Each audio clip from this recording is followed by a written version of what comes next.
Why do many of us game? Because it's fun, entertaining, an escape, and maybe more.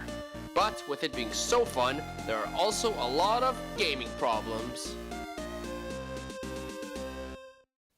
I guess we'll call this a follow-up to my old sale of unused open games, as now we are going to tackle a topic that has existed since the dawn of gaming, and got especially prominent once the spot for games became a thing.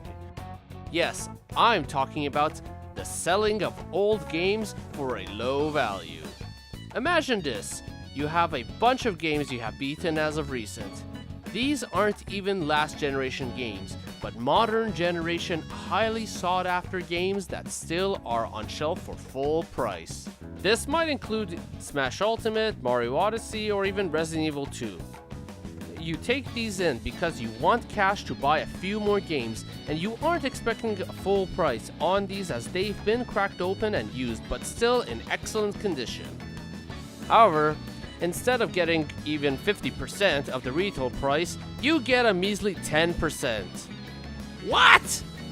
Yes, a game that you spent $60 on is apparently worth only $12 now to freaking GameStop. And yes, I'm not gonna hide their name any further.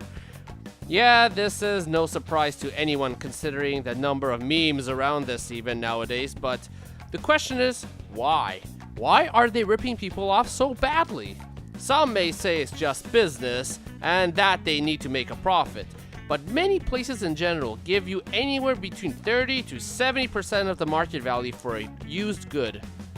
In fact, it's not even limited to non-gaming goods. You go to an independent store, and you are much more likely to be able to sell that game for a much higher range than GameStop. I remember trying to sell the spare copy of Wind Waker I got back then when it just came out.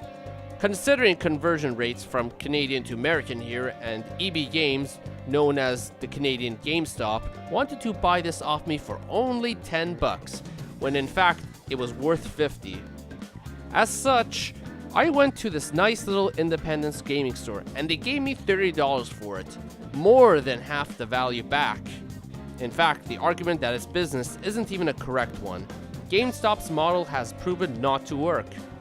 It's one thing to buy a game at a cheap price, it's another to go and sell it only $5 to $10 cheaper than what the brand new copy is worth then. Thus, for neither the seller nor the buyer has this model worked, and it's showing. GameStop is dying. Their stocks have plunged, they aren't even getting a proper buyer. When your used games are being sold for such a high price and they're buying it at such a low price, people are very likely to go elsewhere. They might be willing to spend a little bit of extra cash to just buy a new copy from Best Buy or Walmart, or go on eBay, an independent gaming store, or even a friend to sell their games to make some decent money at least. Therefore, GameStop, a store that seemingly has put their business more on the used game market nowadays, is truly obsolete. There are more reasons than these, I'd say, for GameStop's death, but that's a whole other video for another time. But alas, the solution as stated above on how to make some money off your used games are simple. Sell on eBay, an independent gaming store, or a friend. You can usually make half your money back this way. Unless it's like some trash game like an old Madden game literally no one wants anymore. Hey everyone, thank you for watching The Obsessive Gamer. Gaming problems. Okay, so we did this one here about used games here, follow up to my old one, so why don't you check that old one out right below. And why don't you also subscribe and like, for we'll have another video up in 2 weeks. So, thank you for watching.